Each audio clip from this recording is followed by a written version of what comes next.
شروع اللہ کا نام لے کر جو بڑا مہربان نہایت رحم والا ہے۔ بکھیرنے والی ہواؤں کی قسم جو اڑا کر بکھیر دیتی ہیں، پھر پانی کا بوجھ اٹھاتی ہیں، پھر آہستہ آہستہ چلتی ہیں، پھر اس چیز کو یعنی بارش کو تقسیم کرتی ہیں کہ جو وعدہ تم سے کیا جاتا ہے وہ یقیناً سچا ہے، اور انصاف کا دن ضرور واقع ہوگا۔ اور آسمان کی قسم جس میں کئی رستے ہیں کہ اے اہل مکہ تم ایک اختلاف والی بات میں پڑے ہوئے ہو، اس سے یعنی عقیدہ آخرت سے وہی پھرتا ہے جو اللہ کی طرف سے پھیرا جائے۔ اٹکل دوڑانے والے ہلاک ہوں جو بے خبری میں بھولے ہوئے ہیں، پوچھتے ہیں کہ جزا کا دن کب ہوگا؟ وہ دن ہوگا جب ان کو آگ میں عذاب دیا جائے گا۔ اب اپنی شرارت کا مزہ چکھو، یہ وہی ہے جس کے لیے تم جلدی مچایا کرتے تھے۔ بے شک پرہیزگار بہشتوں اور چشموں میں ہوں گے، اور جو نعمتیں ان کا پروردگار انہیں دیتا ہوگا انہیں لے رہے ہوں گے۔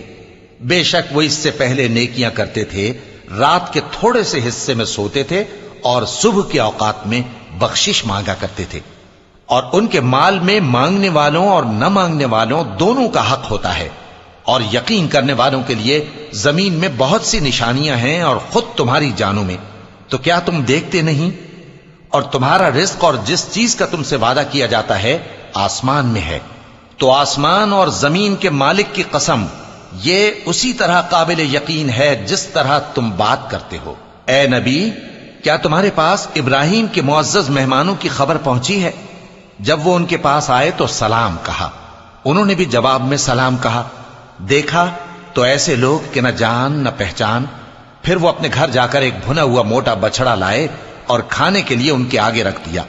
کہنے لگے کہ آپ تناول کیوں نہیں فرماتے؟ اور ان سے خوف محسوس کیا۔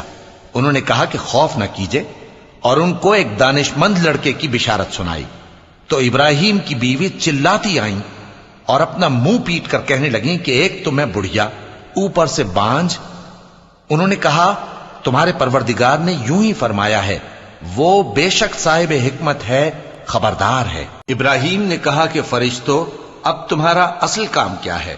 انہوں نے کہا کہ ہم گناہگاروں کی طرف بھیجے گئے ہیں تاکہ ان پر گارے کی پتھریاں برسائیں جن پر حد سے بڑھ جانے والوں کے لیے تمہارے پروردگار کے ہاں سے نشان کر دیے گئے ہیں۔ پس وہاں جتنے مومن تھے ان کو ہم نے نکال لیا، پھر اس بستی میں ہم نے ایک گھر کے سوا مسلمانوں کا کوئی گھر نہ پایا، اور جو لوگ عذاب علیم سے ڈرتے ہیں ان کے لیے ہم نے وہاں نشانی چھوڑ دی۔ اور موسیٰ کے حال میں بھی نشانی ہے، جب ہم نے ان کو فرعون کی طرف کھلا ہوا معجزہ دے کر بھیجا تو اس نے اپنی قوت کے گھمنڈ پر منہ موڑ لیا اور کہنے لگا یہ تو جادوگر ہے یا دیوانہ۔ تو ہم نے اس کو اور اس کے لشکروں کو پکڑ لیا اور ان کو سمندر میں پھینک دیا، اور وہ کام ہی قابل ملامت کرتا تھا۔ اور عاد کی قوم کے حال میں بھی نشانی ہے، جب ہم نے ان پر نامبارک ہوا چلائی، وہ جس چیز پر چلتی اس کو ریزہ ریزہ کیے بغیر نہ چھوڑتی۔ اور قوم سمود کے حال میں بھی نشانی ہے، جب ان سے کہا گیا کہ ایک وقت تک فائدہ اٹھا لو، پس انہوں نے اپنے پروردگار کے حکم سے سرکشی کی، سو ان کو کڑک نے آ پکڑا اور وہ دیکھ رہے تھے۔ پھر وہ نہ تو کھڑے رہنے کی طاقت رکھتے تھے اور نہ مقابلہ کر سکتے تھے، اور اس سے پہلے ہم نوح کی قوم کو ہلاک کر چکے تھے۔ بے شک وہ نافرمان لوگ تھے۔ اور آسمان کو ہم ہی نے اپنی قدرت سے بنایا، اور ہم کو ہر طرح کی قدرت ہے۔ اور زمین کو ہم ہی نے بچھایا، تو دیکھو ہم کیا خوب بچھانے والے ہیں۔ اور ہر چیز کے ہم نے دو دو جوڑے بنائے تاکہ تم نصیحت حاصل کرو۔ تو تم لوگ اللہ کی طرف دوڑ چلو، میں اس کی طرف سے تم کو صاف صاف خبردار کرنے والا ہوں۔ اور اللہ کے ساتھ کسی اور کو معبود نہ بناؤ، میں اس کی طرف سے تم کو صاف صاف خبردار کرنے والا ہوں۔ اسی طرح ان سے پہلے لوگوں کے پاس بھی جو پیغمبر آتا تو وہ بھی اس کو جادوگر یا دیوانہ کہتے۔ کیا یہ لوگ ایک دوسرے کو اسی بات کی وصیت کر مرے ہیں؟ نہیں، بلکہ یہ شریر لوگ ہیں۔ تو اے نبی ان سے منہ موڑ لو، تم کو ہماری طرف سے ملامت نہ ہوگی، اور نصیحت کرتے رہو کہ نصیحت مومنوں کو نفع دیتی ہے۔